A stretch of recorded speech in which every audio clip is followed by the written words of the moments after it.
Good evening and welcome. We're going to call to order the regular meeting for the Akron Public Schools Board of Education for Monday, November 30th, 2020. Roll call, please. Dr. Akbar. Here. Mr. Alexander. Present. Mr. Bravo. Here. Dr. Hall. Aye. Mrs. Mansfield. Here. Mrs. McKittrick. Here. Thank you. Thank you, and we are fortunate tonight to have with us one of our student representatives to the Board of Education, Salam Saeed from the Akron Early College High School, who will lead us in the Pledge of Allegiance. If I could ask everyone to please mute your microphones except for Salam whenever you're ready.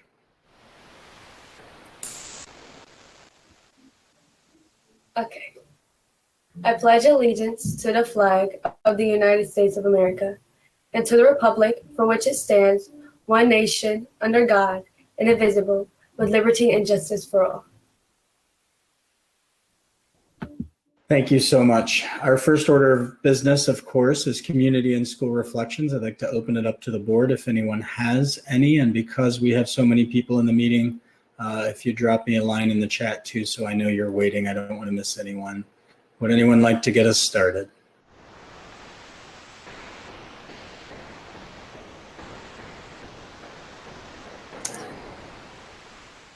All right, hearing and seeing none, we will move to the second item on the agenda, which is our request to address the board.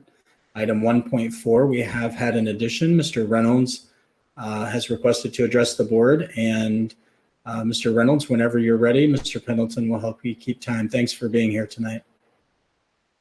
Thank you. Thank you, board members. I just want to kind of echo some of what I've said before. There are a lot of people who are losing hope for the school year. And as someone who at the end of October, both me and my wife had the coronavirus, as someone who lived through it, I request that you guys seriously consider what the rest of the year will look like, and consider some sort of back to school model. I have 2 kindergarteners, and I'm concerned, like many others are concerned, that this school shutdown, well, not quite school shutdown, but online, will last the entire year, and that will put them behind significantly, because your younger kids, kindergarten is where they learn classroom decorum, how to act, how to do, and you just don't get that in Zoom or in Google Classrooms. So I would ask that you consider that as you make any decisions, and consider really coming up with a plan to get our kids back in school. Everyone who deals with the health has said that schools are not a mass spreader. Right now, I understand the issues we are in with a lot of spread, but honestly, the school will require masks, will clean well, and will disinfect well, and I really don't think our schools would be spreader locations, because if you do what you're supposed to do and you follow the protocol, it does not spread in schools. Occasionally there are issues. As I know, working with Head Start, there's occasionally issues where a kid or someone was asymptomatic and something happens. But you have that in your plan, and you work through that process if something happens like that. But I would encourage you to give the parents and the teachers of some of these students a little hope as far as getting our kids back in school. Thank you for your time. Thank you, Mr. Reynolds. We appreciate you addressing the board tonight. And before we have no recognitions this evening, we do have a couple of items under communications. Before we do, I know that we have done community and school reflections. We've offered that already, but I know our student representatives to the board usually wait until after the board has gone. I want to make sure, Salam, did you have anything that you wanted to report out or share this evening? I don't want to put you on the spot. Oh, no, it's all right. I do have one thing. It's the main reason I'm here. If that's all right, I'd like to present it now.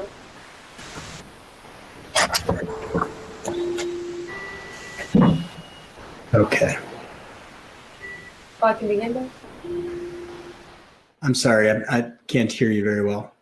Oh, I said I do have like one thing I guess you could say I would do want to report.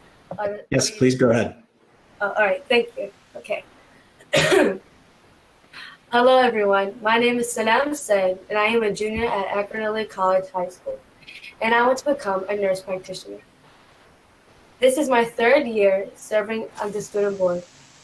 My first year serving was starting and fresh. Would you like me to start from the beginning? Sure, go ahead. Okay. Hello, everyone. My name is Salam Said, and I am a junior at Akron College High School. I want to become a nurse practitioner. This is my third year serving on the student board. My first year serving were exciting and fresh. The student board was able to go to the State House in Columbus, Ohio for a human trafficking workshop. The workshop left an impact on me because we were having real life stories from actual people, not a YouTube video. The student board was constantly meeting new people. I saw Lisa Mansfield at the science fair last year, and we talked about the student board members being on the award stage at this year's science fair. I was anticipating it to happen. It would have been a cool experience. Considering this is my third year, many things are different. We are all looking at a computer screen, and I and other students can vouch that this year is challenging. I get an assignment every single day. And it feels suffocating when I know an assignment is due. It's like a competition with myself in time. I feel like I'm running a race and I can't look back. I ran track in the 7th grade. On track, when you're running in the race, you don't look back until you get to the goal line. In track, normally I would look back and say, I ran that race. Look what I have accomplished. But school in the virtual world is like running track, but when I cross the line, I don't get to look back at what I have accomplished. When I submit my assignments at 11:59 on Sundays, I don't get to look back at the pages I wrote or be proud of the work I have done. I just say next, move on. I write my assignments for the following week. I feel like I'm in a rut. Sometimes I do my assignments at 2 a.m. in the morning. The bonds that students and teachers share creating the school environment is different. In face-to-face, you are forced to speak and answer questions, but you are in a classroom. In virtual school, you can easily hide by cutting off the camera and not speak. It is comforting, but it is in conflict with myself. I do want to engage, and I know the answers, but I don't want to get out of my comfort zone.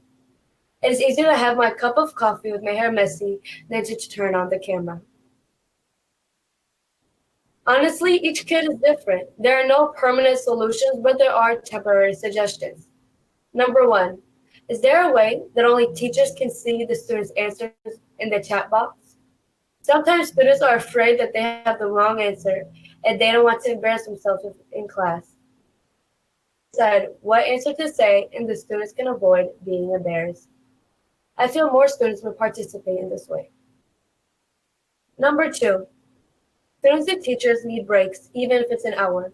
Your mind feels physically and mentally heavy, and this can get to you a lot. On asynchronous days, no new assignments should be given. Students should have an actual weekend to rest and not have to complete assignments that are due on Monday. Number 3, students need more understanding. Sometimes the Wi-Fi cuts out. Sometimes there are issues and students may have to log in late. We need real advice to help us calm down and handle the mental stress. Thank you for taking my suggestions into consideration. On a positive note, my sister Ahlam is a 9th grader at Akron Early College. Her favorite teacher, Mr. O'Neill, has a really fun virtual lessons. His perseverance as a teacher does not let COVID-19 get in the way of his plans. He had a mock trial in his class. My sister said it was a unique and fun experience. My sister said everyone participated, including the shy students.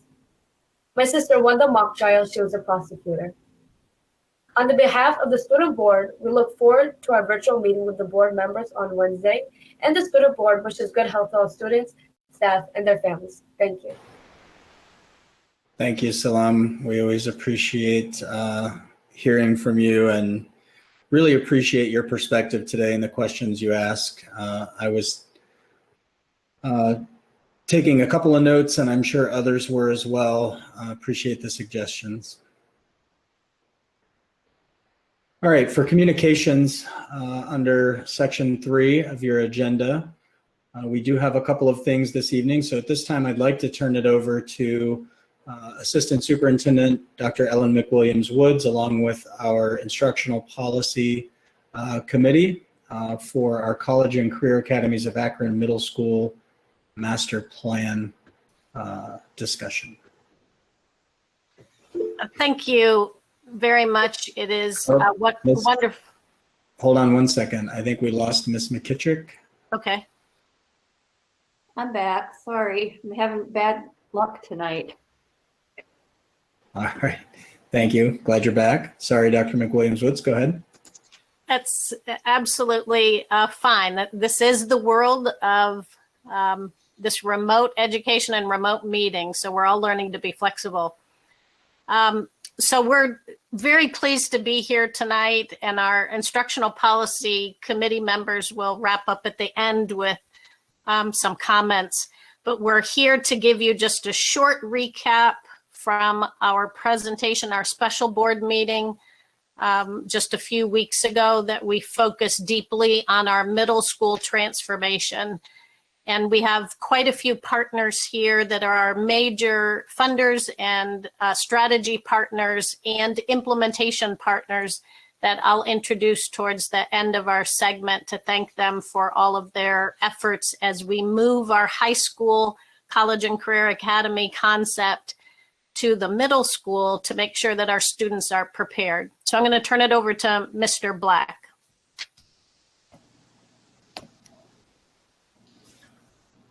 Good evening. Rachel, if you could present the screen, thank you.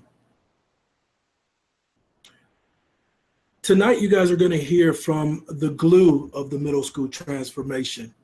And the glue of the middle school transformation also made sure that in this transformation, we not only followed what it was going to take for us to be a #1 urban, which is making sure that we focused on high quality teaching and learning, focused on learning conditions, also focused on business and community engagement, but also making sure that with our partner of the next generation, that we also followed the model that was in place at our high schools.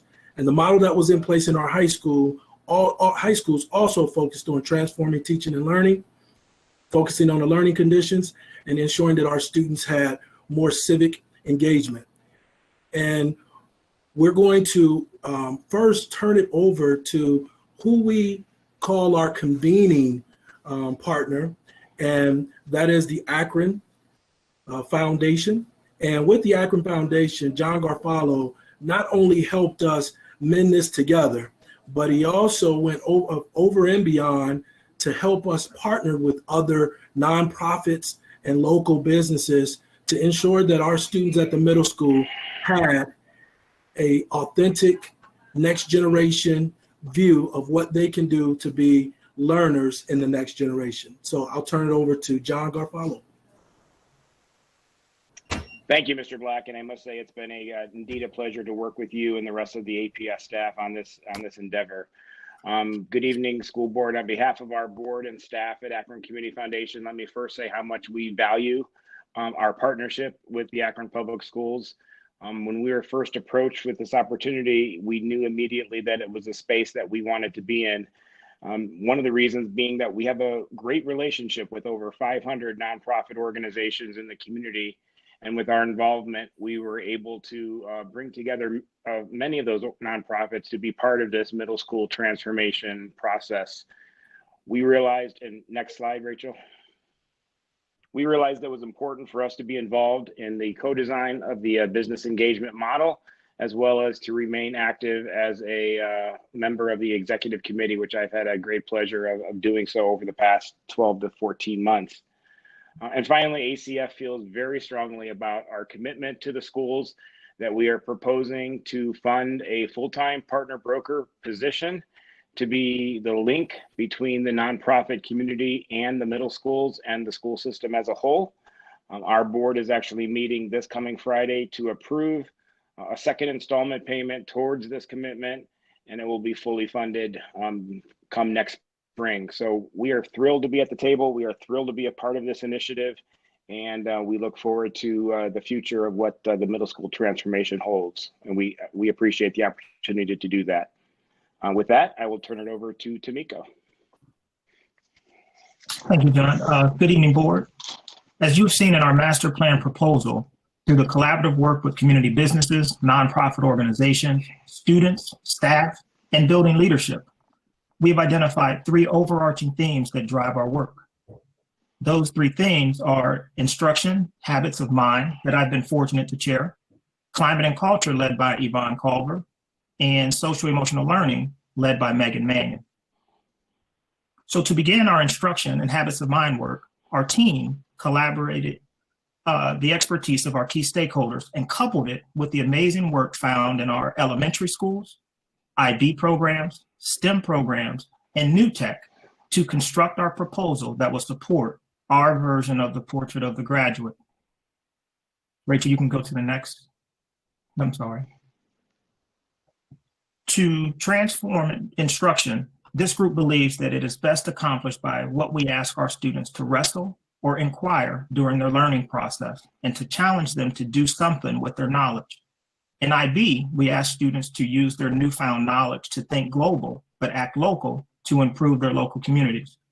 In STEM, we ask students to use their knowledge to push the boundaries of science, technology, engineering, and mathematics that will lead to new discoveries and innovations.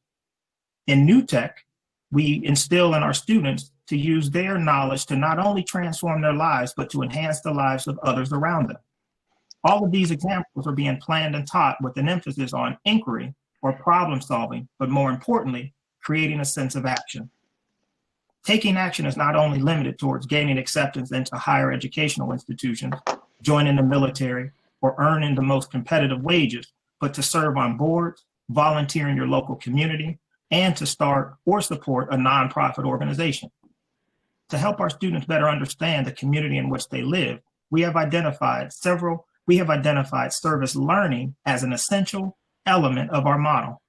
This component will bring local nonprofits into our students' lives through guest speakers and experiential learning experiences, while committing to providing middle school students with service learning opportunities that are deeply rooted in their standards and planned and organized to be deeply rooted in their local communities. Our dedicated teachers, nonprofit organizations, students, and family members understand the need to change the way we prepare our students. We believe that by teaching through inquiry-based and problem-solving lens, that our students will be best positioned to use what they have learned to solve their real-world problems and to use this knowledge to change the world that they live in. By helping students take ownership of their learning, we believe that this connection will lead to improvements in our 8th grade math scores across the district, as the matrix in our grant outlines. Our team of teachers know that this shift in lesson plan design will require intense professional development that will begin pending the board's approval. As you can see, we are eager and excited to transform learning for our middle schools. And now you will have an opportunity to hear from Yvonne Culver, who leads the Climate and Culture Transformation Team. Thank you.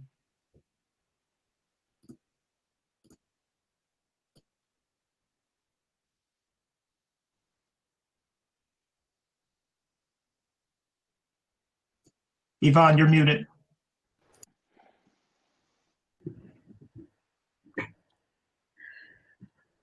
Hello, as Tamiko said, I have the privilege of working with the climate and culture team. I promise I did not plant Salam, but as Salam so eloquently said, students achieve more when they have a sense of belonging and they feel that they are a part of something bigger than what they are. And the climate and culture team focused on some of those goals. And we had 5 overarching themes within our team.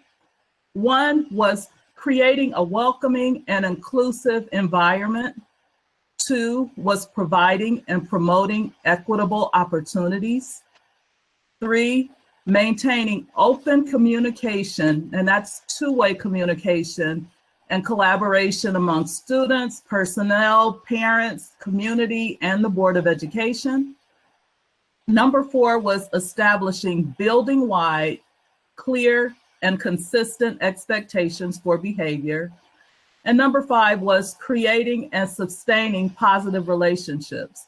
And we wanted to make sure that that crossed all channels, adult to adult interactions, adult to student interactions, and student to student interactions.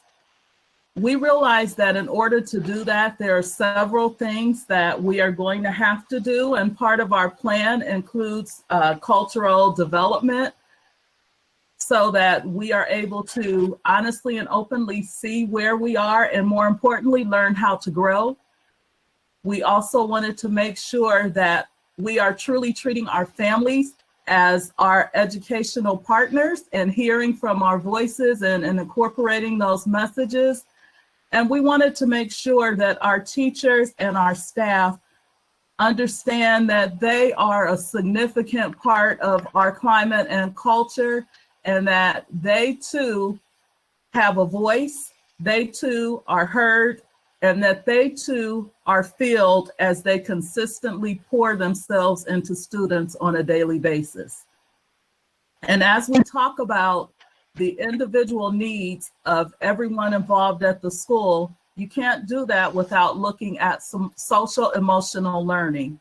And so for that, we are going to turn it over to our third committee, Megan Mannion. Thank you, Yvonne. Thank you, board, and thank you, Salam, for your words of wisdom. Social emotional learning, we know that strong social emotional skills help us on our journey, both in the classroom as well as preparing us outside of our classrooms. So I had the privilege of working with 5 tactical teams that worked very hard, that were comprised of lead teachers, administrators, and community leaders. Each of those teams, as Tamiko and Yvonne talked about, were comprised of teachers, students, our families, our parents, our community members, as well as community leaders. Each tactical team worked diligently to make sure that we helped identify and map out ways for more equitable middle school practices with regards to transitions and support in relationship to social and emotional learning. We looked at professional development to support our staff with increasing our understanding and our knowledge of what social emotional learning is and how we can use that to support our students, as well as how we can implement trauma-informed practices and strategies throughout the day with our students. We looked at ways to explicitly teach our students strong social and emotional skills. This will assist our students in developing and creating self-regulation, maintaining strong, positive relationships, and making strong, responsible decisions as we work with our nonprofits.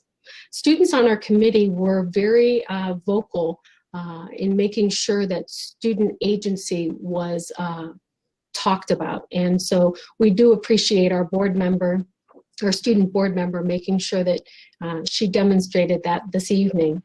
We also looked at structures as another tactical team, and for both our we have both middle school and high school students sit on this team, and we talked about how we can support systems and align our structures to support our students coming into our middle schools as well as leaving our middle schools and the various transitions that happen throughout the course of a school day. Lastly, our Parent and Family Engagement Committee worked diligently to create closer partnerships with our most important stakeholders, our families. Some of the outcomes that you can expect from this purposeful work from this dedicated team of teachers, students, staff, community leaders is an increase in teachers' knowledge and skills of what social emotional learning is and how to relate with our students. An increase in how students self-report on the Youth View survey that is given, as well as an overall increase in the average middle school attendance rate. During the school year, we will work with what Gar just mentioned, our Akron Community Foundation, where we will identify a broker partner, and we will look at having family liaisons as well as academy coaches at our middle school. As we look into the 21-20 school year, we will look at begin partner development as well as experiential learning. And so I'm going to turn it over to Dr. McWilliams-Woods, who is going to talk to us a little bit more about the budget.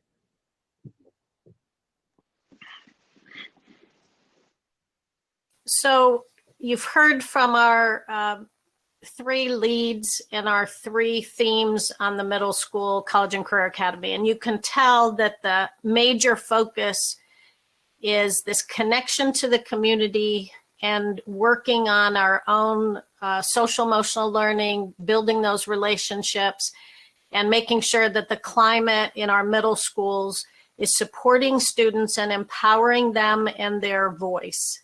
Just so many compliments for our student board members every single time they're here. That's just a snapshot of what we envision for the student agency or student voice, as well as family voice that we've built into this middle school transformation. All of this couldn't happen obviously without a budget to support this. And in a similar way we did the high school, we mapped out 5-year budget that we talked about and introduced just the overarching theme at our special board meeting, and then worked through the finance committee and instructional policy. If we can flip to the next slide, Rachel. There's a few assumptions that we went into during this 5-year mapping out the budget of what this middle school transformation would take.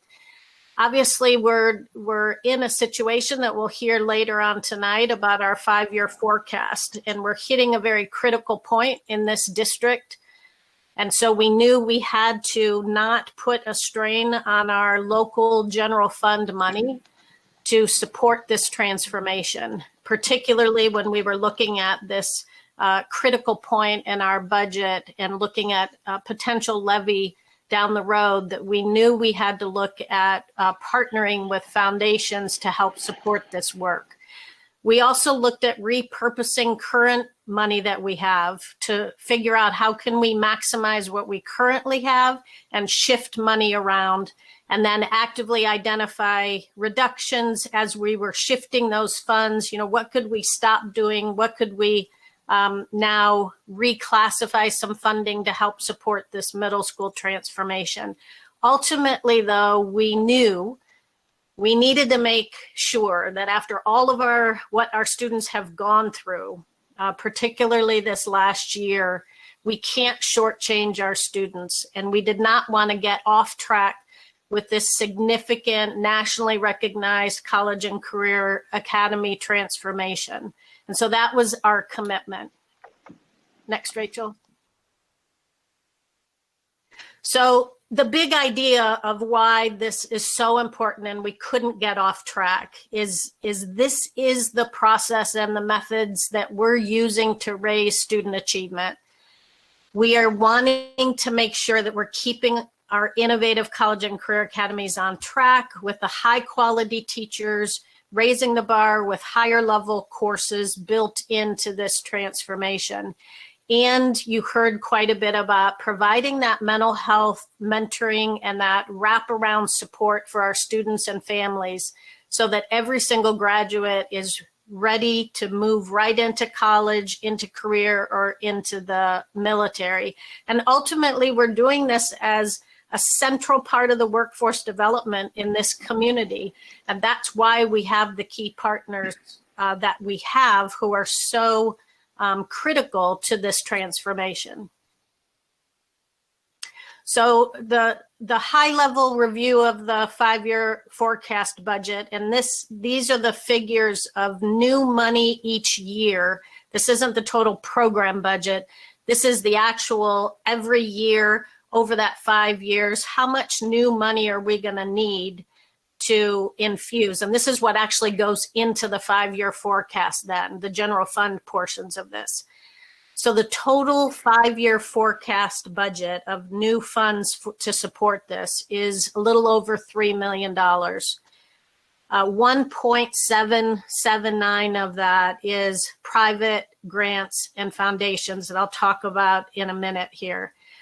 696,000 is that retooled funding that I talked about, where we took current money and were able to reconfigure it to help support this transformation. And then the remainder, it's a little over $560,000, is new general fund money that we'll be allocating for this transformation. When you look at the list of names here on this slide, we have the GAR Foundation that has been our longest standing partner that has supported us from the birth of college and career academies all the way through and continues to support us in both the high school transformation and some funds to support this middle school.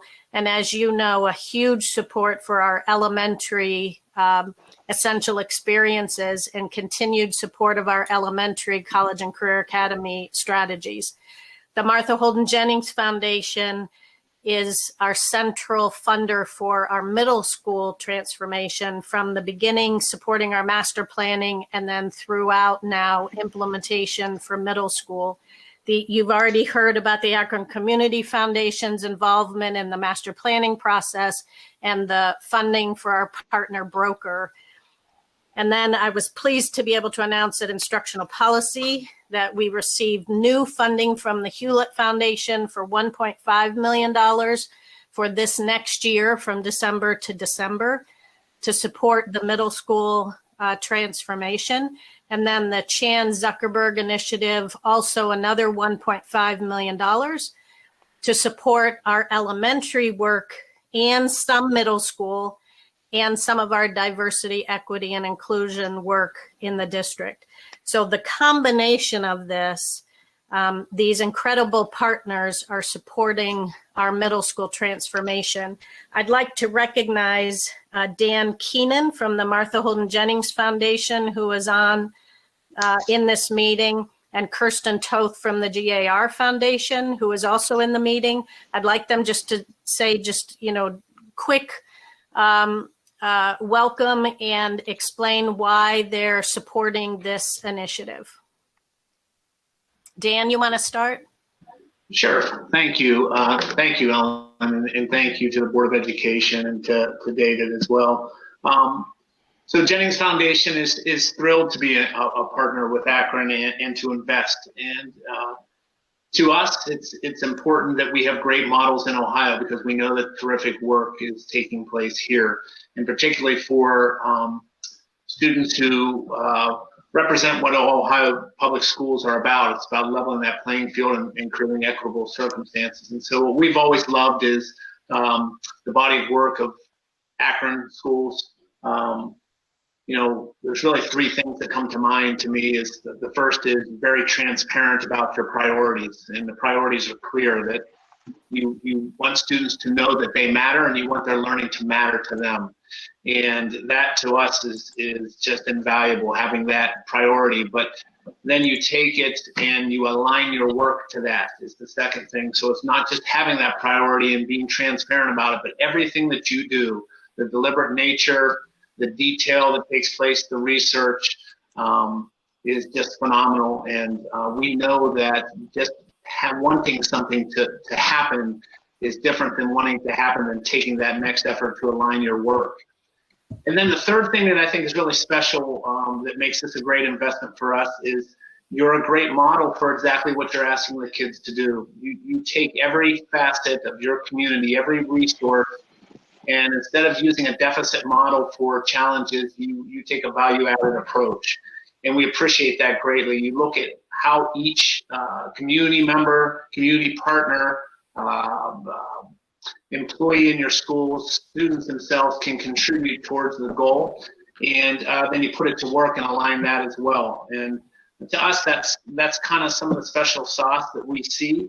And you know, being part of the middle school to us is a small, you know, we feel great about being a small part of a bigger picture of synergy that takes place. And I love what was said earlier about, you know, knowing that you have a sense of belonging and you matter and contributing to something bigger than yourself. And that's how we feel in investing in Akron School. So thank you for the work that you're doing. We're excited that your priorities are straight and to be a part of that and to be a small part of the bigger picture here. Thank you so much, Dan. And Mr. Keenan was instrumental in bringing the Hewlett Foundation to the district. He's the one who shepherded that whole relationship in. So thank you for that as well. Kirsten Toth from the GAR Foundation. Thanks, Ellen. And thanks to my funder colleagues that are here, Dan and John Garofalo, and I know I see Angie Beresford and others here. I think that exemplifies precisely why GAR Foundation has been in this commitment to APS and to our Akron families for so long, because we're all in this commitment to APS together. And Dan mentioned three key foundations as to why he's funding, and I could parrot the same things. You know, the reason that we support college and career academies and now the middle school transformation and essential experiences goes back before college and career academies. It goes to the STEM middle and high school. It goes to the early college, Akron Early College. It goes to Bookville High School transformation. These were all just stepping stones and building blocks onto this next phase of innovation and moving our families to the 21st and beyond century. So, you know, the leadership, Ellen and David and Mark Black and Ron Culver and Mary Kelly and everybody else that we get my deep privilege to work with. Three top things: transparency, relentless focus on high quality instruction and learning, and the leadership and everybody at Akron Public Schools is more than willing to learn as well and to bring us all with them. So there's no better investment for our funds, for our funding, and for our attention and our time. So thanks for letting us be part of this process. Thank you very much. And lastly, I just want to showcase again, Rachel, if you can flip 2 slides to our partner visual that you've seen many, many times. We invited 2 of our key partner groups here because the middle school, as you heard from John Garofalo today, that it's going to be focused on connecting with the nonprofits. And we have this unbelievable partnership with United Way, and Angie Beresford is here from United Way, and they will actually be the recipient of the Hewlett grant and the CZI grant, and then we'll distribute the funds quarterly to us. But because they because of their commitment to recruit all the businesses for the high school, every Monday, the United Way and Connexus NEO will sit down, and now the Akron Community Foundation representative will sit down and manage all of these partnerships and relationships. So I do want to recognize Sue Lacey from Connexus, who is here, who is a key driver of our business partnerships and our business advisories and our industry sector partnerships at the high school, and Angie Beresford from United Way, who manages all of our partner broker for the high school, that now Akron Community Foundation will be adding that piece for the middle school. So thank you as well for being here. And lastly, Michael Householder, representing the Akron Education Association, has been instrumental on our executive committee and helping with the whole, bringing in all of the teachers who participated in the master planning process. So I will now turn it over to Lisa Mansfield and Valerie McKittrick if they want to add anything, and otherwise that concludes our presentation. The actual approval of the resolution will come towards the end of the meeting, and all of our partners don't have to stay that long until the end. We just wanted to recognize you here at the beginning of the meeting. Very quickly, if I may. Thank you, everyone. And that's really what I want to say is thank you to the countless people who have put in countless hours to bring this to bear. And so the teaching staff, the administration, all our community partners, my heartfelt thanks for everything you've done to bring us to this point. And I look forward to having the middle school college and career academy transformation. Thank you. Thanks so much for being here, to all of you. I miss seeing so many of you out in the community. I know you're still doing all of your incredible work, even from our living rooms and dining rooms across the city.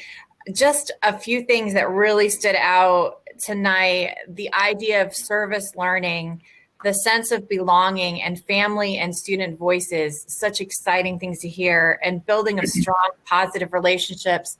All of those things are things that when we listen to Salam, those are the things that she missed. You notice she didn't talk about, missing talking to her friends in the cafeteria, or missing, although that's relationship based too. She talked about those relationships with her teachers and with her fellow students. So we're listening to those things, and we're trying to build the base for when we can go back. The excitement of having this team working with us, John and Kirsten and Sue and Dan, and then our own staff, Mark, Rachel, Tamiko, Yvonne, and having Angie there to help us as well. I know I've probably missed tons of people, and none of that is anything without Ellen. She'll take no credit, and she continually forces us to the front. I can remember how when we first started talking about middle school, I kind of felt like when I'd had my first child and people came up to me and started talking about, when are you going to have another? And you're like, wait, can we just wait to see how this one works out for a second?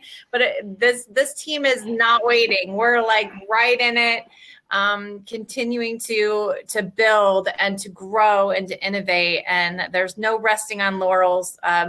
The last steering committee meeting that I got to sit in on the elementary team. So kudos to all of you for not letting us rest, but pushing us forward to innovate so that our students and our community can continue to grow. Thank you so much.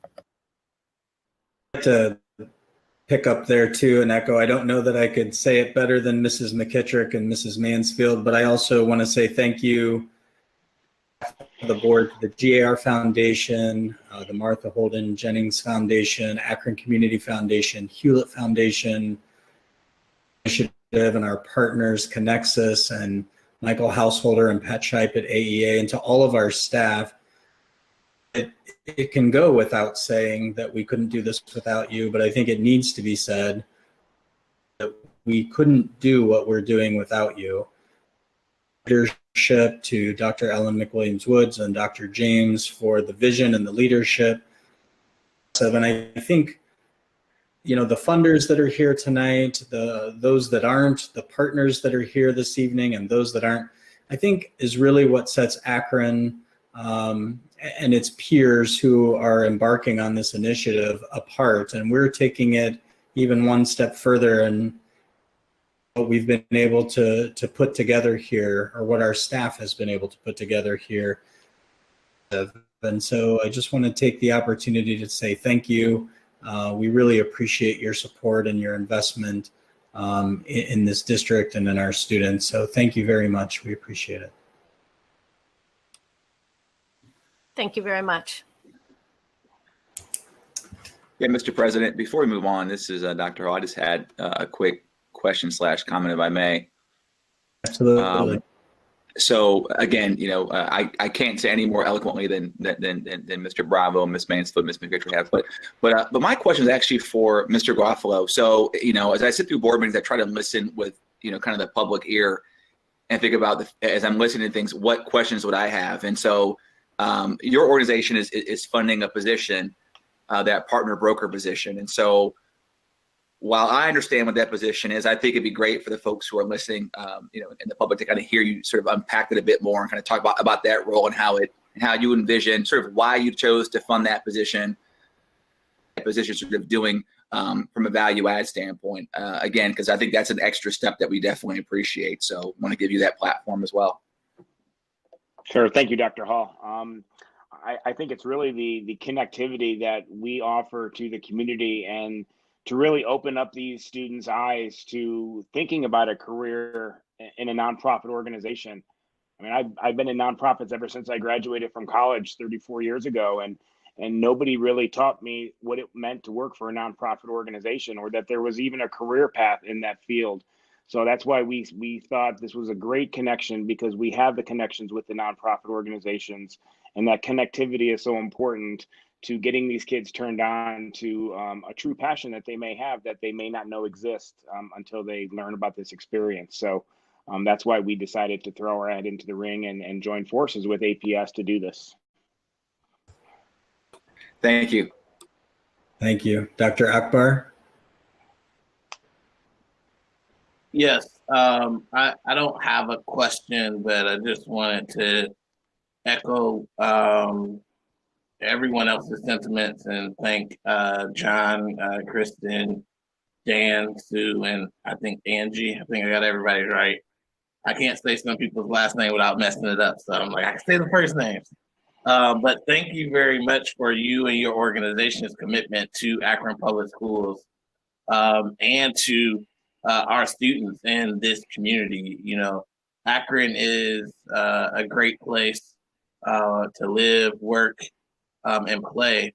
And if you think about our young people, specifically those who are from marginalized communities and those who live in poverty, one of the biggest things that the research tells us is that they want to give back to their community and to their families as a career and as a focus for their future. And so their choices typically are led through that. And so beginning that process of thinking about it, how do you professionalize that type of work through partnerships with nonprofits, through partnerships with the zoo, through partnerships with different organizations that you're going to bring to the table or have brought to the table.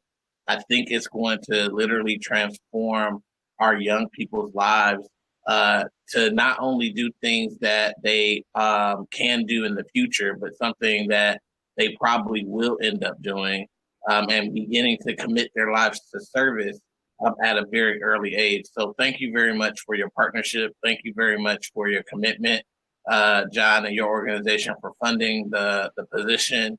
And thank you for everyone else's just sheer dedication to this process.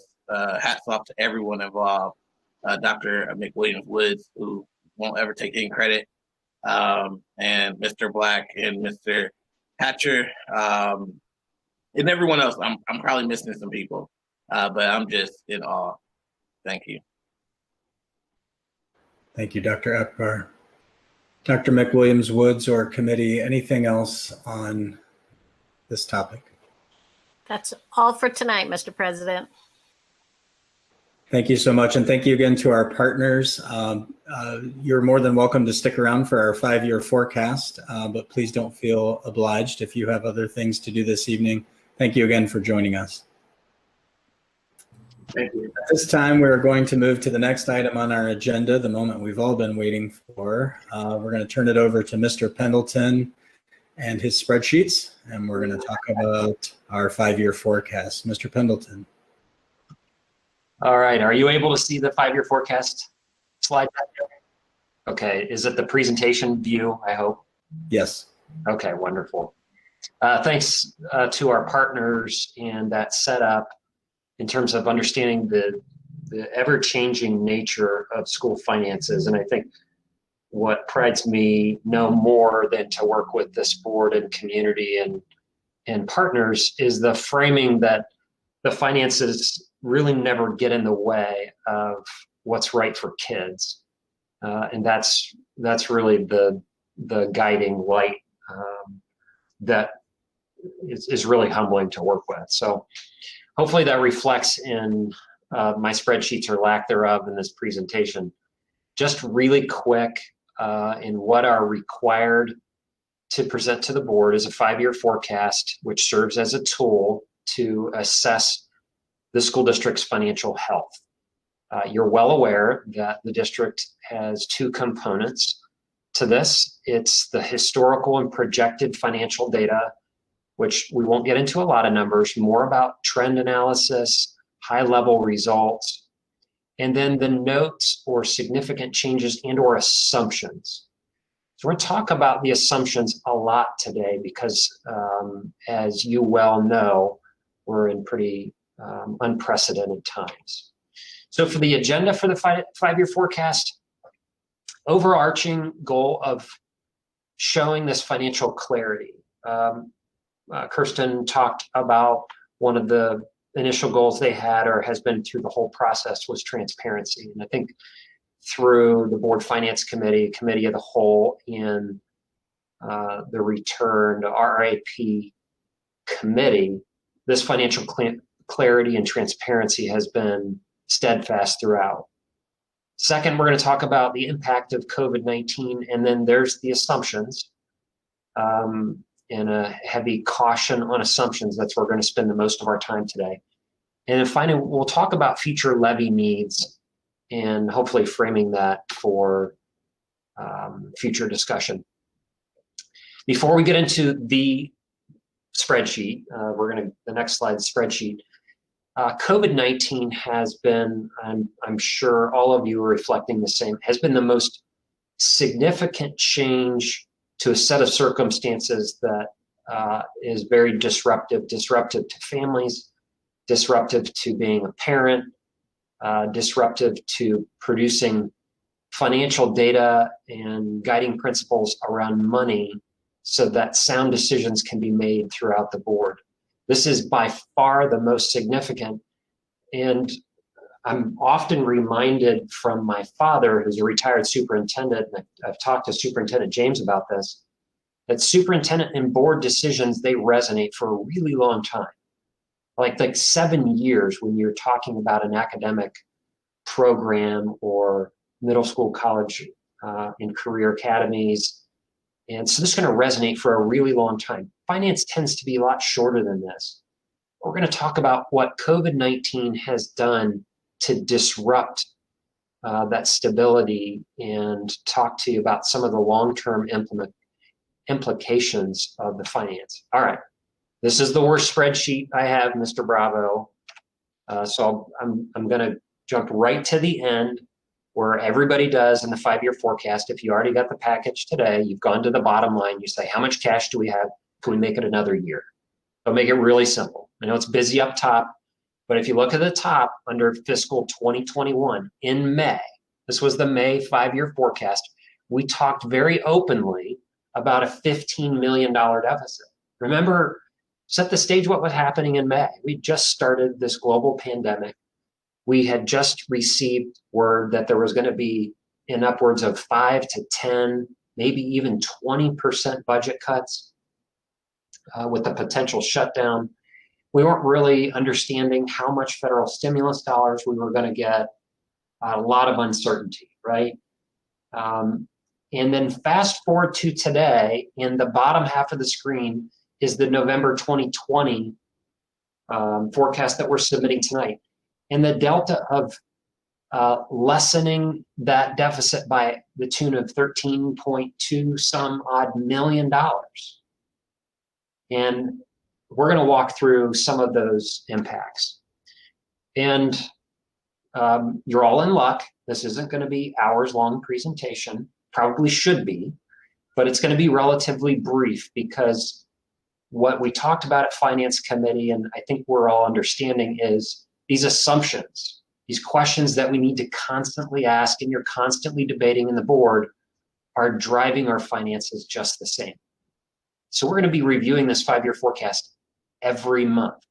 And if something significant happens, a significant decision on behalf of the board, or significant that happens in terms of budget reductions or additional shutdowns with businesses and or additional PPE, these are the kind of questions that you should be asking of your fellow board members, me, Finance Committee, and throughout the next few months.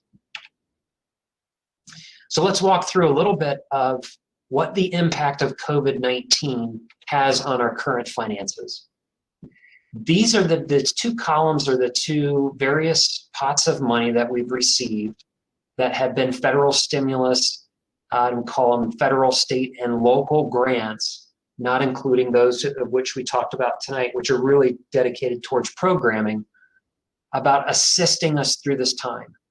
And this is significant, right? This is $13, $14, $15 million that has to be spent according to some very strict guidelines.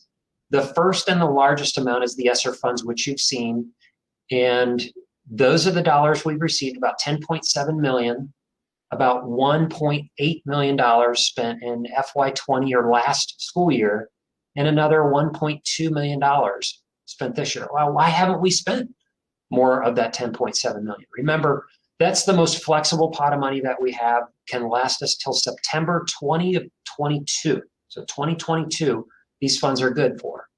But CARES Act, the CRF, the Broadband Ohio Connectivity Grant, and then the CARES Act Summit COVID-19 Public School Reopening Grant all had to be allocated and spent before the end of this calendar year. Unfortunately, like many other school districts and government agencies, we were already down the tracks in terms of spending those dollars and coding those into the accounting system. So thanks to the finance office staff, specifically Todd Atkins, for being very flexible and going in now 2 and 3 different times into the accounting system, properly moving these so that that top set of funds, that 10.7 million ESSER funds, we have the most flexibility and last the longest. Now, for the first time, I'm going to try and show my Forecast 5 portal. Does everybody see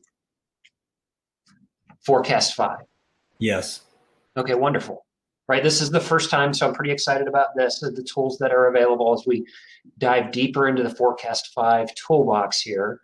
As you'll notice, this is a simplified financial statement that you saw in an earlier slide. But I want to talk about an area of the forecast that doesn't get a lot of attention. It's the non-personnel expenses. I want to bring up this dashboard. And hopefully you're seeing, as everyone see the blue bar chart? Yeah. Okay, perfect. This is going to work perfectly. So that simplified financial statement, these are all expenses outside of personnel, right? So why is that important, Brian? Well, we talk so much about our revenue stream. We talk so much about our levy stream, our property taxes versus our state aid. And then we talk a lot about personnel and retirements and benefits because it's such a large percentage. But what has the biggest impact on our forecast right now is our non-personnel expenditures. Let me bring this down to another level. And this is interactive. And what we do in Finance Committee is we start to isolate things. We start to say, well, why is capital, or why is purchase service? Why does it have the trend that it does? And so we can interact with these tools at a really high level. And what I want to come back up to this top bar chart. So this is all non-personnel expenses. Why is this chart important in the subtleties of this chart? Look back to fiscal 2018. So that's the 2017-18 school year and fiscal year. And through 2019, as we're approaching discussions and deficit spending, as we're still tightening our belt, preparing the community for potential levy talks, and then what happens in fiscal 20 or the 19-20 school year come March with a global pandemic. We have shutdown. You can see it reflects in the 78.5 million to the 76.7 million. Now here's where the financial transparency and why we're going to continue on this discussion and why this is going to resonate for a little while longer. So the assumptions present in the 2020 and 2021, where you see this 76.7 to 76.3, it's rather flat. But we're not in school, Ryan, so why isn't it why isn't it a significant drop? The assumptions, and to remain conservative with school district finances so that you don't knee-jerk or pendulum swing a decision with finances that has other ramifications that impact classroom, which is one of our guiding values, is to produce a trend that allows us to make decision, but again, isn't knee-jerk. So in 2021, with the likelihood that we could be coming back after the first of the year in a blended environment, could be extending a school year, there could be opportunities for intensives over a summer after a vaccine becomes available. After a vaccine becomes available, hopefully in the first or early second quarters of the year, we could infuse a lot of resources into wrapping around kids to provide instructional days in person, albeit it could be significantly social distanced, and it's going to increase our transportation costs tenfold. And then why, Ryan, are we looking at a fiscal 21 to fiscal 22 in a significant jump? Well, the assumption in fiscal 22 is we are back in full-time instruction with all 21,000 of our students. Why is it a jump that seems a little bit larger than inflation? And if you go back to those questions, and we'll finish up with those same assumptions, we really need to go back to fiscal 18 and fiscal 19 to get a real baseline. And if we just apply some simple inflation to this from 2018 to 2022, that's just a little over 3%. That's not uncommon. That's not out of line for the kind of expenses that we're talking about. Just bringing back transportation over the life of the forecast, albeit even though we're operating many more buses and drivers than what people think because of our requirements with community, non-public, and charter and the way schools are funded, this will add tens of millions of dollars to the forecast. So we do want to prepare our finances for full in-person instruction, blending that from the end of this school year into the start of next school year. And just to show you the depth, we can look at these charts in live time now. I did receive a question from a board member about total district benefits, and it was framed in light of negotiations and virtual instruction, and a lot of our staff who are receiving healthcare benefits, which is, as we've talked about, one of the second largest expenditure we have in the budget. And so I just want to show you a little bit more detail regarding this and how these benefits are playing out. You can see from fiscal 19 to fiscal 20, really this is when the global pandemic started to take hold of us, and a lot of people stayed home and still are. In fact, fiscal 21, where we are, we're still operating at a 3 to 5% trend assumption. And right now it's coming in less than that. If you compare our fiscal 21 to fiscal 19, you see it's not coming up with that kind of inflation. Healthcare specifically, you can see a little bit, and this is $40 million spend for the district. Again, we're a service-oriented business, so personnel and benefits are our largest expenditures. You can see that same subtle drop from fiscal 19, 20 to 21, with just getting back to some inflationary trend in 22. And then just for those who are listening, we're trending at about a 5 to a 7% rate on 2023 through 2025 on out. That's beating some national statistics, and that's credit to our bargaining groups for partnering with us on plans like Paladina. I'm going to go back to the presentation. I was excited to be able to share. Does everybody see the slide deck again? Yes. Okay, thank you. As we round out the 5-year forecast presentation and open it up for questions, this chart, this simple back of the envelope napkin graphic, I think is where we should spend some time talking. Definitely in committee level and maybe even our monthly report out from Finance Committee. But assumptions, what assumptions are we driving the forecast? And then what actions? And I love this, when I found this, I love this because it shows you how serious we are about the discussion and how the board and governance structure of a public school is not going to take action when the known is in the highlighted section in the middle. So if we have a global pandemic pulling on one side and a presence or force to make us take action on another, we're going to make some sound decisions based on known items. And that's why I say we're going to save you from the hours of presentation tonight and just kind of set the stage for future discussions. This is the snapshot of the 5-year forecast that we're submitting tonight to the Department of Education. You can see that we've gone from a little over $15 million deficit for this fiscal year to -2. Depending on what we do the rest of the year, that'll have a major determination about what cash balances and what deficit spending we'll have throughout the rest of the year. I want to stop here and highlight the section in the red, and because I do want to set the stage for future levy needs. And even know that we're not in-person instruction, and even know that we've received federal stimulus dollars, there is going to be long-term ramifications to our finances. There are going to be PPE technology costs, additional cleaning costs, to the likes we've never seen before, and they're going to become permanent parts of our budget.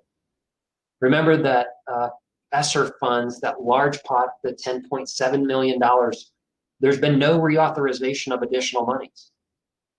So those kind of increased costs, now just to put it in perspective, I don't want to belabor the point, but to put it in perspective, that's $10.7 million that needs to last us till 2022 on a $370 million budget. We have been able, with good active management on behalf of the board and leadership, a belt tightening that we showed you in 2019 to stay off the ballot now for 8+ years, maybe a year longer. So let's leave the board with those timelines. And I've added a new timeline in here just for you to reflect on. Again, no decisions have to be made, but those timelines are as follows. The May 4th, 2020 election, what we were previously talking about. That's obviously before the likelihood of a virtual school year or a blended school year. This has been some time ago. And I'm going to add on to the right so that you can see, and I'll email this presentation out if it's not in your board packet, the November 2nd election for levy timeframe, of which it'll be 9 years then. There's still a need for additional revenues. It is our time. We're still deficit spending, but we are actively managing, transparently managing those finances. Last slide I have is what's next. What's next for virtual learning? What's next for additional federal stimulus and those additional related expenses to operate? Will we likely have summer interventions where we finally have a vaccine and that we're able to reach our children in more significant ways than what we are? So with that, I will turn it over to questions. Thank you. And we do have a couple of folks lining up with questions. Mr. Pendleton, as I hand it over to some other folks with questions too, I have, I suppose, a statement and a question, but it's not necessarily just the deficit spending itself, right? Because if we were to save money for a large purchase that we wanted to make in a future year, there's a potential that we would obviously deficit spend. So it's not the deficit spending itself, but it's also that ending cash balance and where that puts us.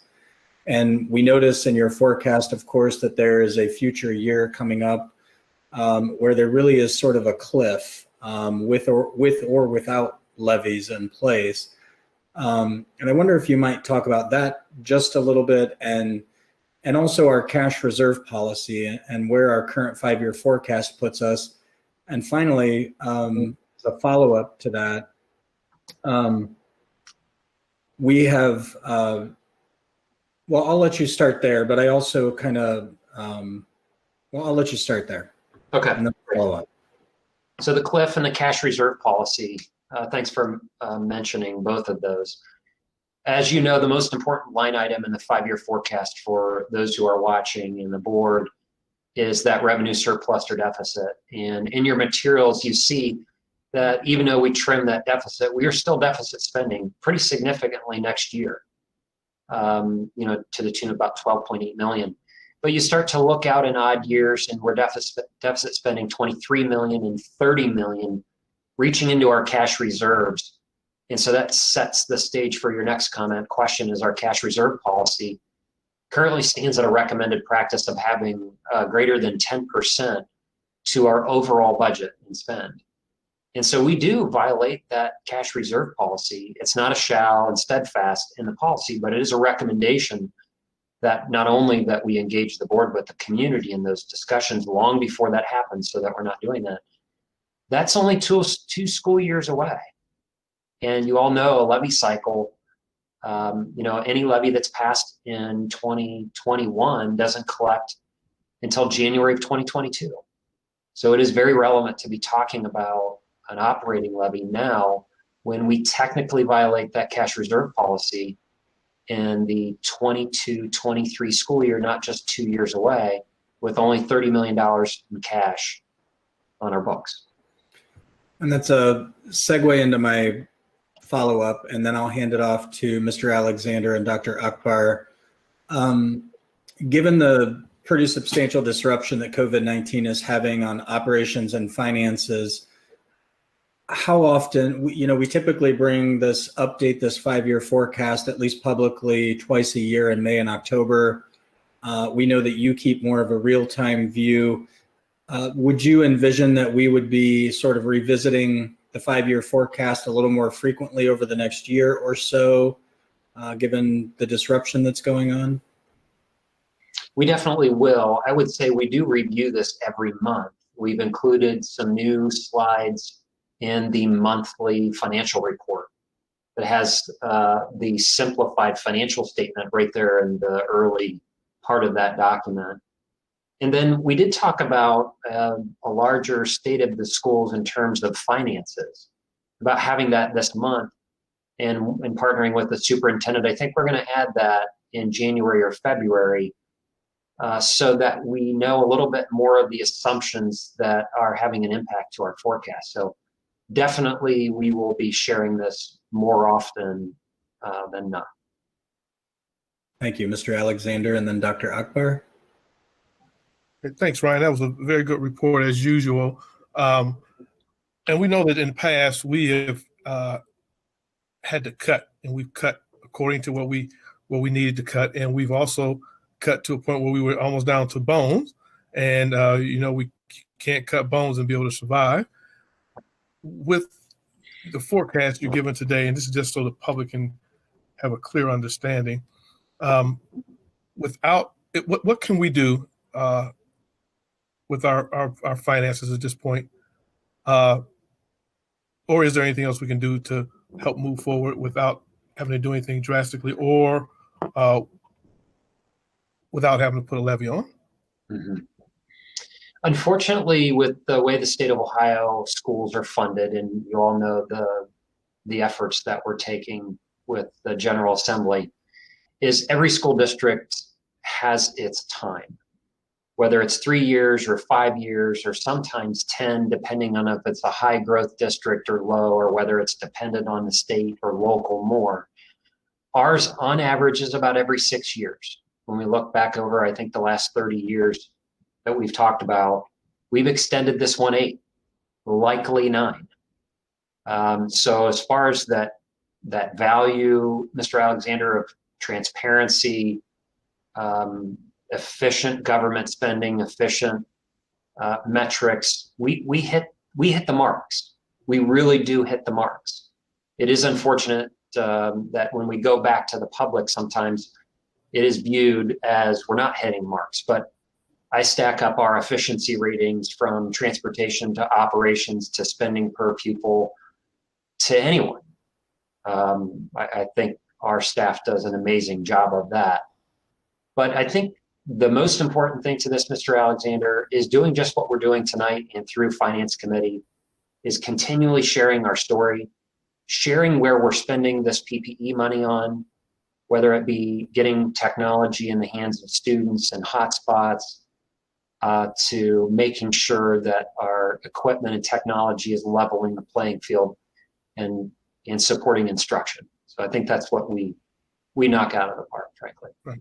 And with COVID, that really put a hamper on everything. And so we basically need the public to know that we're going to be putting a levy on the ballot, and we're going to need the help. And we know it gets difficult and it's tough at times, but we have no choice. This is all we have. I mean, I wish we had a better funding source or formula so we can fund schools a little better and not have to rely on the public. But we need it in order to keep Akron Public Schools afloat. And I just want everybody out there to know that when we put a levy on, we're going to need it. It's important, and not just for us as the board, the superintendent, the treasurer, and all, but for our students. That's the most important, and not just the students as well, but the teachers. Because we need the teachers to be here to teach the kids what they need, and we also need those students to be able to get the best educational experiences they have. And I want the public to know that we're actually doing the best we can with what we have, and if we have to go to the ballot, we just have to, because we're going to need their help. So anybody who's out there listening, we want you to know that we're going to need your help, so we can continue the type of education we're giving our kids. If not, then our kids suffer, school district suffers, and then part of our city suffers as well. Thank you. Thank you, Mr. Alexander. Dr. Akbar? Yes, very similar thought process and train of thought as Mr. Alexander. One of my biggest concerns, honestly, isn't the things that we know currently. So what type of things you're factoring in currently. One of the biggest concerns for what I see when I look at that 5-year forecast are all the unknown costs and all the things that we don't know what might happen. So for example, we have done a great job of utilizing, the partnership and the funds to build the majority of our schools, but there are some schools that are not rebuilt. And to think about this time frame where the buildings haven't been fully operational in the way that they normally are,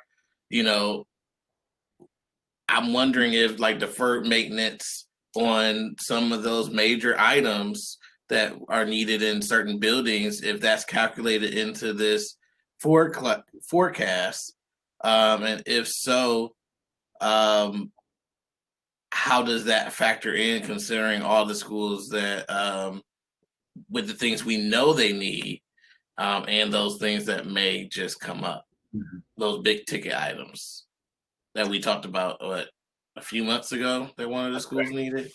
That's right. And we did, Dr. Akbar, to your question, spend more time talking about those kind of items prior to the global pandemic. So the answer is yes and no. Yes, we do include, unfortunately, in our general fund, because we don't have additional permanent improvement levy funds available to us, we include the regular and routine maintenance of our buildings, new and old, out of general fund. No, we do not have budget available for multiple roofs or building envelope issues or HVAC issues. Those we will need to address long-term. Our staff does an amazing job keeping our buildings up and running, safe, warm, and dry. However, we've talked long-term, we're going to have some buildings to address, and that is not included in the forecast. So to replace one of our buildings that hasn't or wasn't addressed through the School Facilities Commission, that is not budgeted.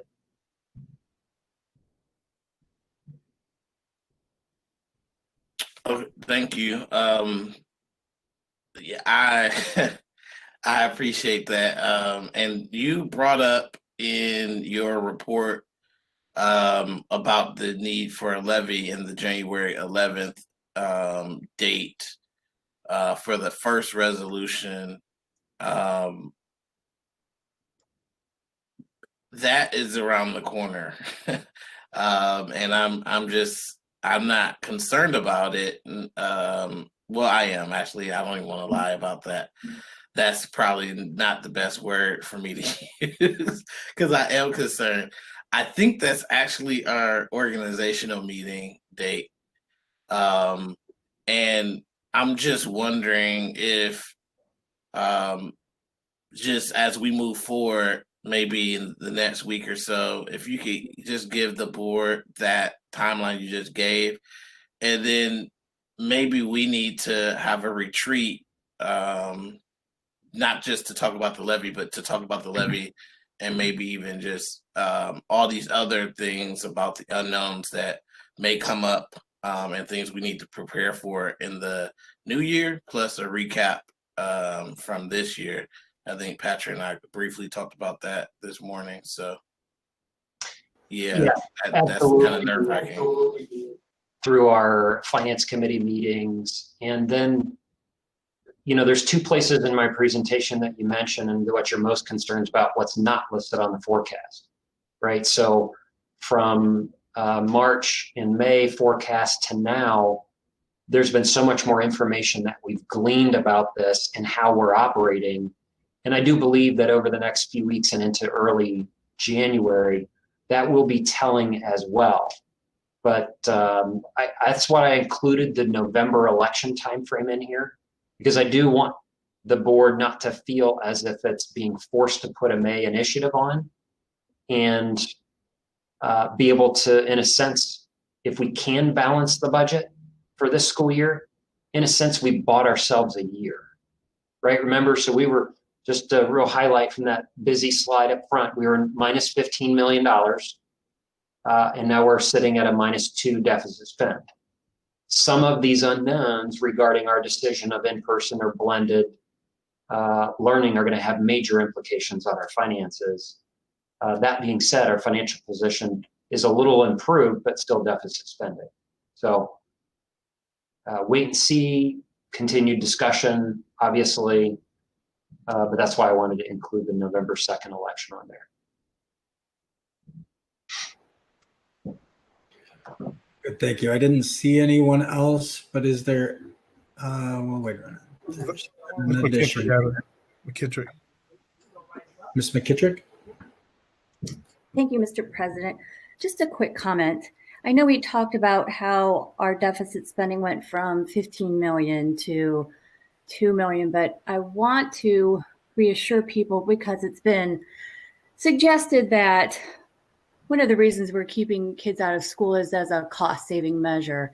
And I feel very strongly, and I pretty sure I speak for the entire board when I say by no means has that ever even been a consideration. In fact, it's really a rather repugnant idea to all of us, I'm sure. Mm-hmm. We all want our children back in school, no matter what it costs, right? But the one thing we're not willing to risk, I suppose I want to say, is anyone's health. So to anyone listening out there who's thought that perhaps we're keeping kids out of school to save money, please understand and please know that by no means is that the reason your kids are learning remotely. Thank you. Thank you. Thank you, Ms. McKittrick. Anyone else? Hearing and seeing none, we do have a resolution to approve under section 3.3 of your agenda. It's the resolution for approval of the 5-year forecast beginning fiscal year 21, and it's resolution 20-162. We'll entertain a motion to approve that resolution. So moved.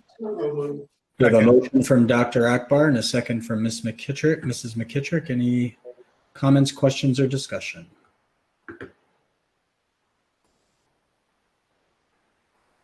All right.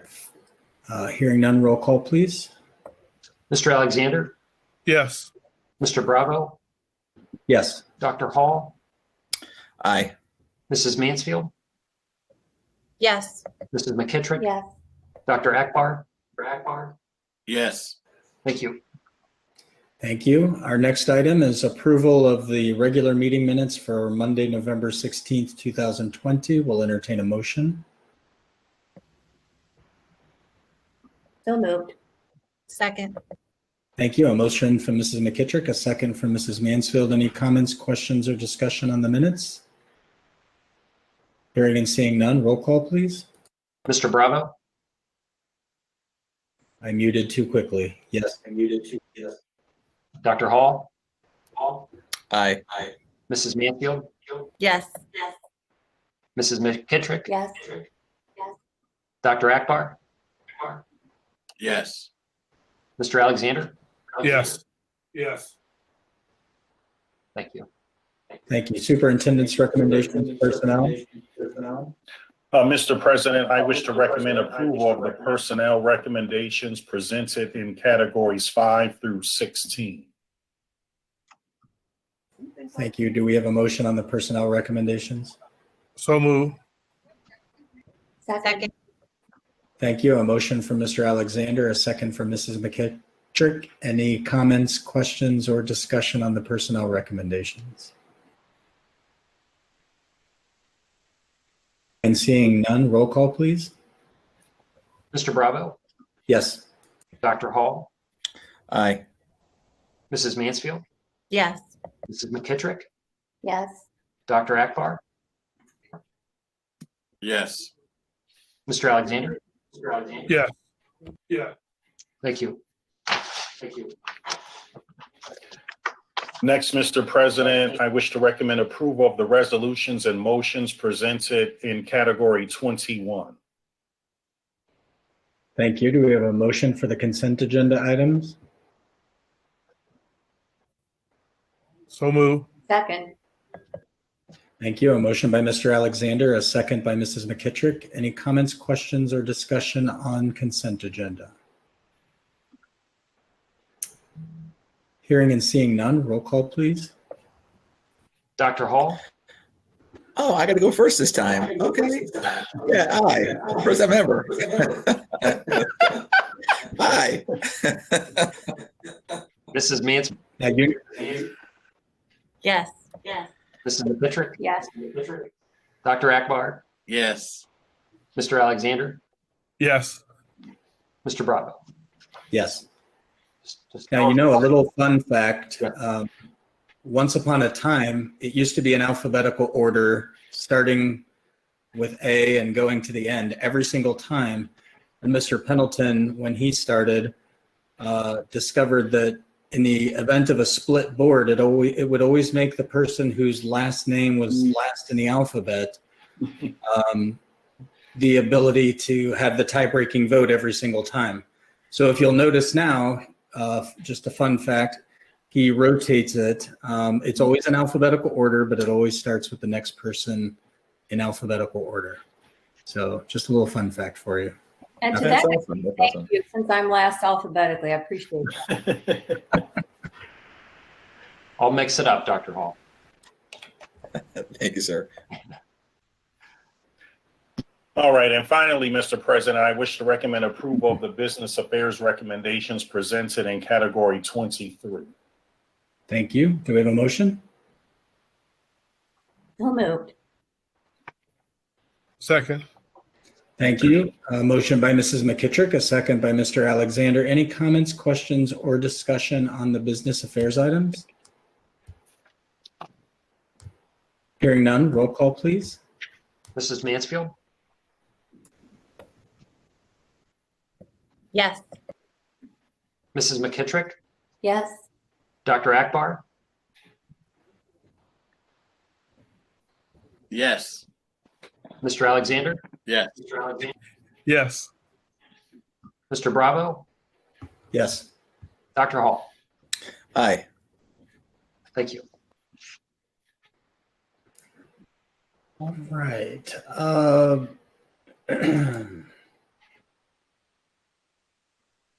Superintendent's report.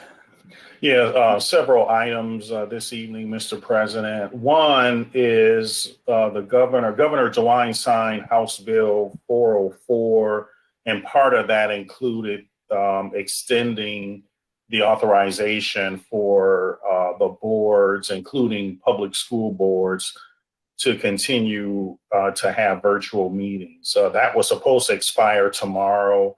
It now goes through July 1st of 2021. I know many of you saw the news piece about Chromebooks. We had a public records request from a news channel about that. So for 2019 and 20, we issued about 20,403 Chromebooks. And out of that, that year, about 715 were deemed as lost. And this has been, when we started this maybe 4 or 5 years ago, that was a big concern. So yes, we do have, for some, I think in terms of elementary, they're pretty good of keeping track of their Chromebooks. I think the problem's at middle school where, either the thing got dropped and someone says it's lost because it can't be repaired, or it's been left someplace. But we do have the ability when those are pinged to shut them off. I know Deborah Folk can address like any insurance issues. Howard Lawson can address, more technical details of how those things are shut off so they can't be used any further. So far in the 2021 fiscal year, about 20,115 Chromebooks out there with our students, and about 438 of those have been deemed lost, either stolen, broken, and not turned in. And we have been, most of the time with most people, if they're coming forward with a broken Chromebook, it's replaced. But these are actually ones where they don't have the Chromebook to return. I just wanted to provide that short update.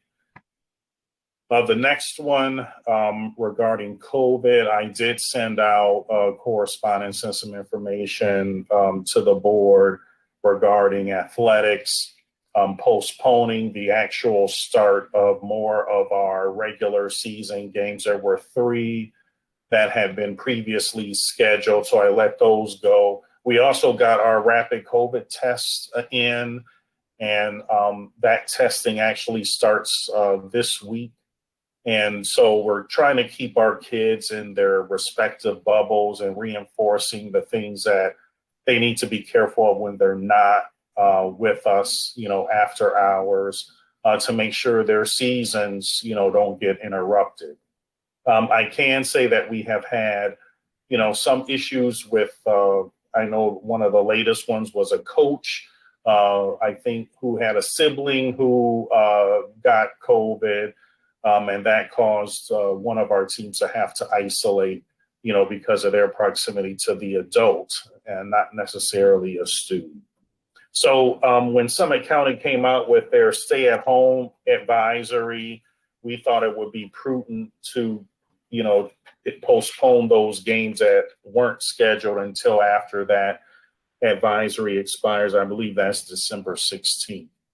And so after that, we want to be able to resume, but we'll look at what the data, is showing us. I know there's been a lot of concern about the Thanksgiving weekend that we just had and whether people were going to gather. So those are some of the things that went into that decision.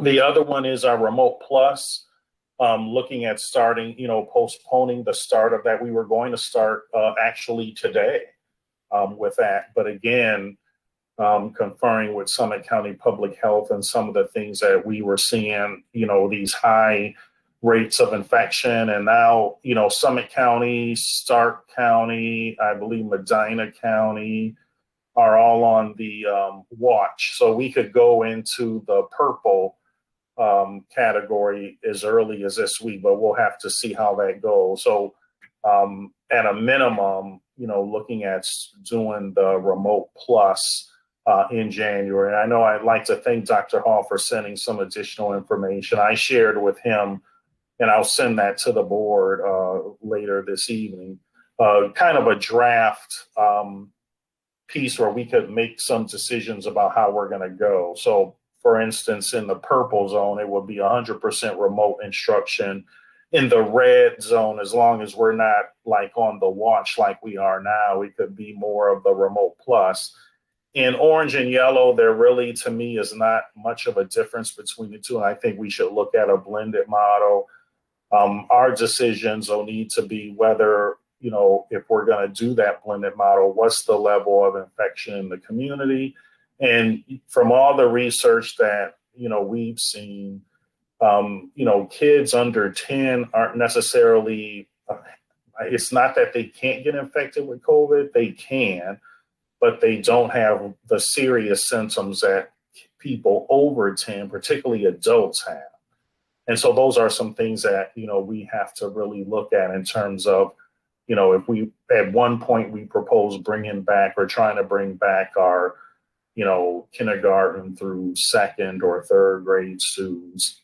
And so those are some things that we'll have to approach, but we can't, I think our speaker tonight was correct. We can't have a whole year of kids, being on remote. We're going to have to, my concern are those younger kids and of course our seniors, and make sure they can graduate.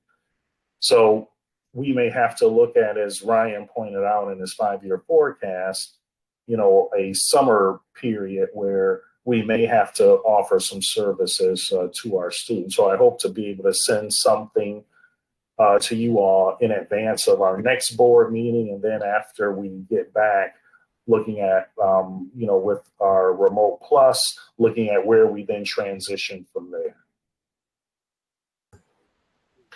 Mr. Bravo, I just want to say something. Dr. James, thanks for giving us that report, because I saw on the news this morning on Fox 8 that they were saying that we were starting. And so I kind of, wait a minute, I know you sent out to us that we weren't starting. Right. So I want to make sure that I did ask Mr. Bravo to ask you to give an update on that, because we need to know and people need to know, because the news is saying one thing and we know what we're actually doing. So I wanted that. Exactly. Thank you. Sure. Thank you, Mr. Alexander and Dr. James.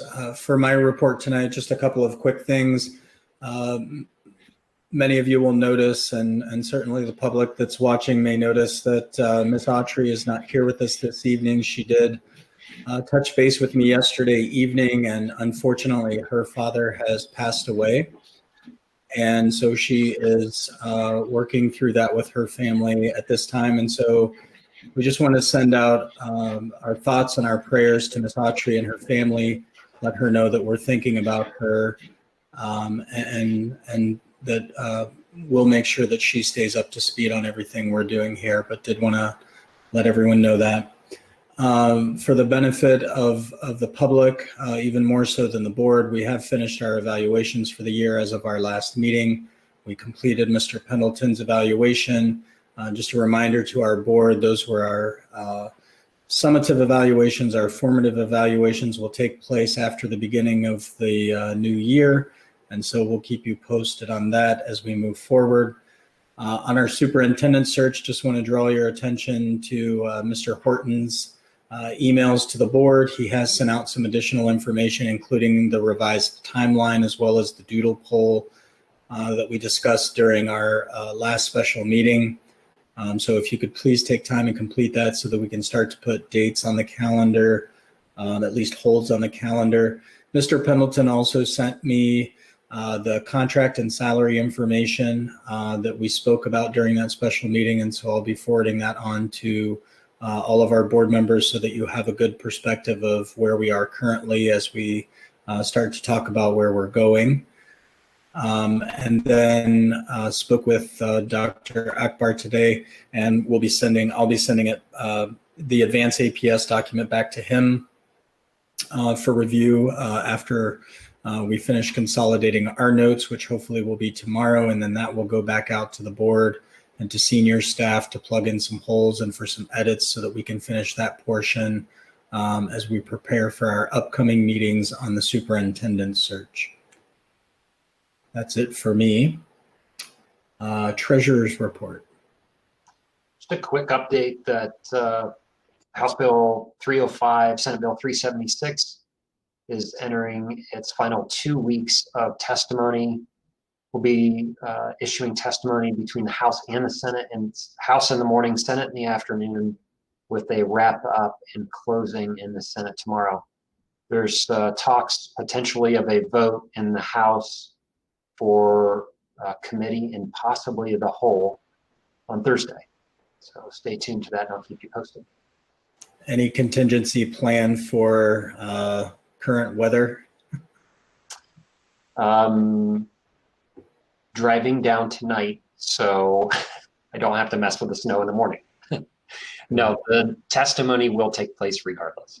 Okay. I know you weren't directing that at me or directing that at anyone coming down. But Good, safe travels. Thanks. All right, under committee reports, legal contracts and board policy. No report. Thank you. Finance and capital management. Yeah, it's just me tonight. Again, condolences out to Miss Autry. Again, she couldn't be here. She's my partner on finance, so I'll be giving her out solo tonight. So to jump in, the Finance Committee met November 23rd, and the following folks were present: Ms. Autry, Mr. Bravo, myself, Ms. McKittrick, Dr. James, Dr. McWilliams-Woods, Mr. Pendleton, and Ms. Tecca. And what follows is some highlights from that committee meeting. Mr. Pendleton updated the committee regarding draft House Bill 305. You've probably heard us talking about this multiple times. It's now being referred to as the Fair School Funding Plan, and so there's a list of districts that are available to reach out to and encourage the treasurer, superintendent, and legislators to pass that bill. So, that's kind of the activist part of this. That those of you who may be watching, in the public, again, please have a look at that list. Also, as well, Senate Bill 89 was passed as well. This is also tied to Ed Choice, which you've heard us talk quite a bit about in these meetings as well. This bill basically sort of makes some changes to sort of, to what schools will and won't qualify as Ed Choice. This also, I know that it would impact the federal poverty number. I think it goes to 250%. So obviously that would increase the number of students that are eligible to apply for the voucher. This is important because it can impact Akron's per pupil funding. So, and then we also talked about, again, I think as you heard earlier, Dr. McWilliams-Woods, provided an update to Finance Committee where we talked through the budget as well as the 5-year forecast as it related to the middle schools, college, and career academy program. And so, and you also heard that we got a number of grants to help sort of cement that plan. So, and then also Mr. Pendleton shared a 5-year forecast, which he, essentially previewed for you all here tonight. Again, we first discussed that in Finance Committee. And I know moving forward, some of the themes of the forecast, of our forecasting will, again, providing additional financial clarity on not just the knowns, but as the unknowns become a bit more or a bit less opaque, we'll be, sort of endeavoring to share more information around that.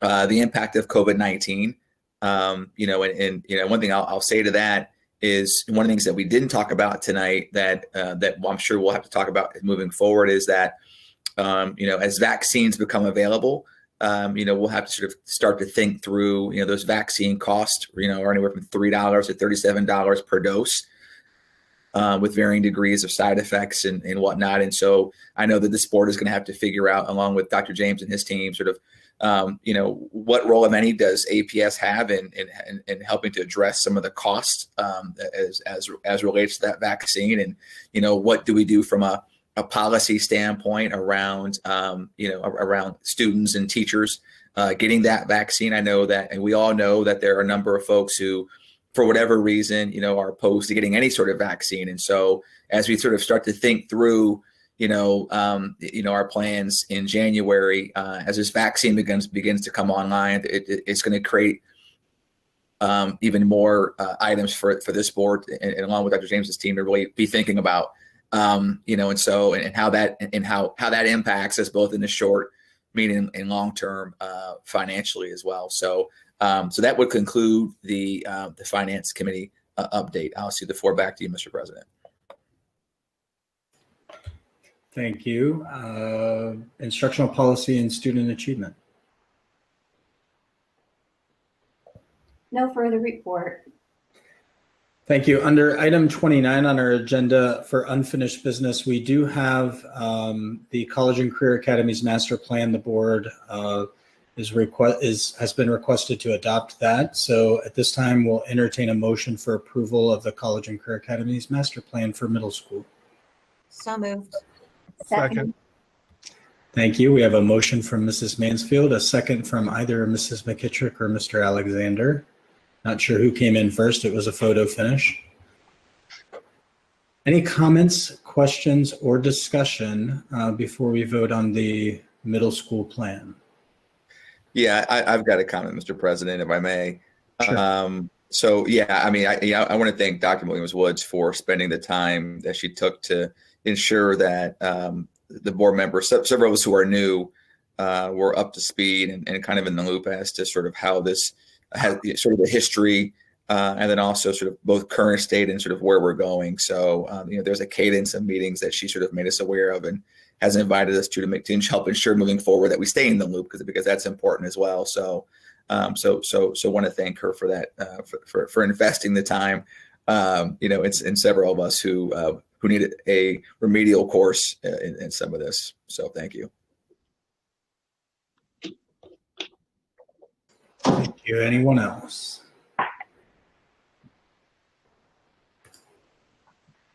All right, hearing none, roll call, please. Mrs. McKittrick, Yes. Dr. Akbar, Yes. Mr. Alexander, Yes. Mr. Bravo, Yes. Dr. Hall, Aye. Mrs. Mansfield. Yes. Thank you.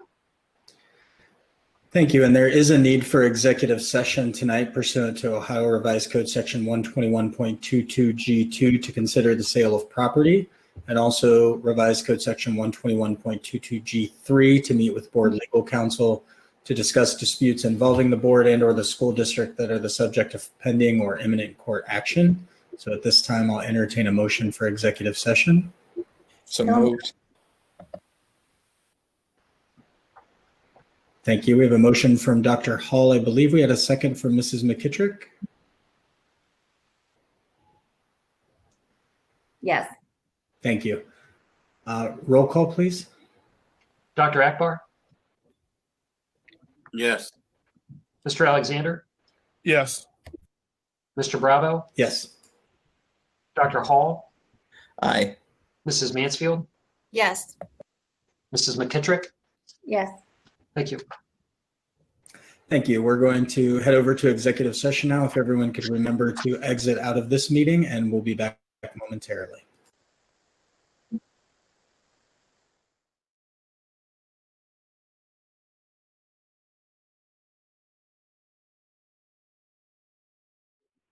Thank you, and welcome back to the Akron Public Schools Board of Education regular meeting for Monday, November 30th, 2020. We've just returned from executive session. There's no further items or action to come before this board. So at this time, we will entertain a motion for adjournment.